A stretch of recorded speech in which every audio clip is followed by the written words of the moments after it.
Sir நான் வந்து consultant வந்து எப்படி குடுக்குறேன் அப்படிங்கிறத வந்து இந்த வீடியோவில் நான் சொல்கிறேங்க. ஸோ இப்போ எனக்கு யாராவது ஒரு ஆள் கால் பண்ணுறாங்க அப்படின்னா, அவங்களோட பேர் என்ன? அவங்களோட வயசு என்ன? எந்த ஊர்லேருந்து பேசுகிறீங்க? ஃபஸ்ட்டு இந்த பேசிக் விஷயத்த கேட்டுட்டு, அதுக்கப்புறம் வந்து நீங்க எப்போ சுகர் வந்து ஐடென்டிஃபை பண்ணீங்க? அது எதனால எந்த சிம்ப்டம்ஸ்னால போய் ஐடென்டிஃபை பண்ணீங்க அப்படின்னு கேட்பேங்க. அதுக்கப்புறம் வந்து பார்த்தீங்கன்னா, உங்களுக்கு ஸ்மோக் அடிக்கிற பழக்கம், ட்ரிங்க்ஸ் அடிக்கிற பழக்கம் இருக்கா? அதுக்கப்புறம் ஆஃபீஸில் நீங்க நிம்மதியா இருக்கிறீங்களா? வீட்ல நிம்மதியா இருக்கிறீங்களா? நீங்க உங்களுக்கான வாழ்க்கைய வாழ்றீங்களா? இல்ல உங்க குடும்பத்துக்காக வாழ்க்கைய வாழ்றீங்களா? அப்படிங்கிற நெறைய கேள்விகள் கேட்பேன். அதுக்கப்புறம் வந்து பார்த்தீங்கன்னா, வி உங்களுக்கு டென்ஷன், டிப்ரஷன் அப்படிங்கிற மாரி எதுவும் இருக்குதா? இல்ல நீங்க ஃபினான்ஷியலா ஸ்டடியா இருக்கீங்களா?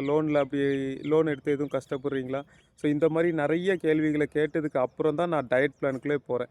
நான் ஏன் இவ்வளோ கேள்விய நான் கேட்குறேன்னு பார்த்தீங்கன்னா, ஸோ ஒரு டயட் பிளான்ல மட்டுமே நம்ம வந்து சுகர வந்து கண்ட்ரோல் பண்ண முடியுமான்னு கேட்டிங்கன்னா, கண்ட்ரோல் பண்ண முடியாது.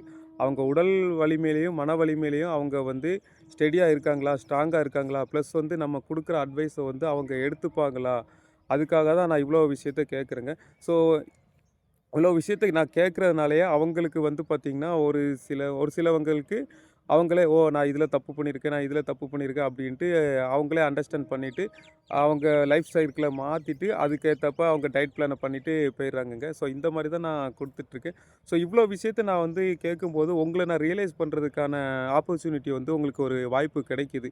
ஸோ அந்த ரியலைஸ் பண்ற ஆப்பர்ச்சுனிட்டி வரும்போது, நம்ம எங்க தப்பு பண்ணியிருக்கோம்? ஸோ நம்ம சின்ன வயசுலேருந்து சந்தோஷமா இருக்கிறோம். ஸோ ஏதோ ஒரு சிச்சுவேஷன்ல டென்ஷன்லயோ, டிப்ரஷன்லயோ இல்ல சாப்பாடு பழக்கவழக்கங்க மாத்துற மூலமாவோ, ஸோ அங்கேருந்து நமக்கு ஒரு ஹெல்த் ப்ராப்ளம் வருது. அந்த ஹெல்த் ப்ராப்ளத்துலேருந்து வெளிய வர முடியாம அப்படியே ட்ராவல் ஆயிட்டு போயிட்டுருக்கு.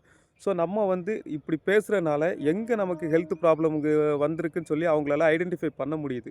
ஸோ அப்படி ஐடென்டிஃபை பண்ணதுக்கப்புறம் அவங்க வந்து நம்ம வந்து உடல் ரீதியா நம்ம ரெடியா இருக்கணுமா? இல்ல வந்து ஃபுட் கண்ட்ரோல்ல நம்ம ரெடியா இருக்கணுமா? அப்படிங்கிறத அவங்க யோசிக்கிறாங்க. ஸோ இந்த மாரி யோசிச்சாலே நமக்கு பாதி நோய்கள் போயிருங்க. அதுக்காக தான் நான் வந்து எனக்கு எதுனாலும் கால் பண்ணுங்கன்னு சொல்றேன். ஸோ இந்த ஜஸ்ட் ஒரு 1/2 அன் ஹவர் நம்ம பேசி இந்த விஷயத்த நம்ம ஷேர் பண்ணிட்டாலே, நம்ம வந்து சுகர்லேருந்து ஈஸியா வெளிய வந்துடலாம். ஸோ இதுதான் பேசிக். இவ்ளோ விஷயத்த கடந்து வந்ததுக்கு அப்புறம் தான் நம்ம வந்து டயட் சார்ட் பிளான்க்குள்ளேயே நம்ம வர்றோங்க. ஸோ அதுவரைக்கும் நம்ம இத ஸ்டடி பண்ணிட்டாலே, நம்ம ஈஸியா என்ன சாப்பிடலாம், எப்படி சுகர்லேருந்து வெளிய வந்துடலாங்கிற விஷயங்கள் வந்து உங்களுக்கு தெரிஞ்சிரும். அதனால தான் நான் வந்து இதனால நீங்க பேசுங்க. ஒரு 1/2 அன் ஹவர் பேசிட்டீங்கன்னா, நீங்க வந்து அதுக்கப்புறம் என்ன கான்டாக்ட் பண்ணவே மாட்டீங்க. ஏன்னா, உங்களுக்கே சொல்யூஷன் தெரிஞ்சிரும். இவ்வளோ தான் சுகரா? இதுக்கு தான் நம்ம இவ்வளோ நேரம் பயந்துட்டு இருக்கோமா? அப்படிங்கிறது உங்களுக்கே தெரிஞ்சிருங்க.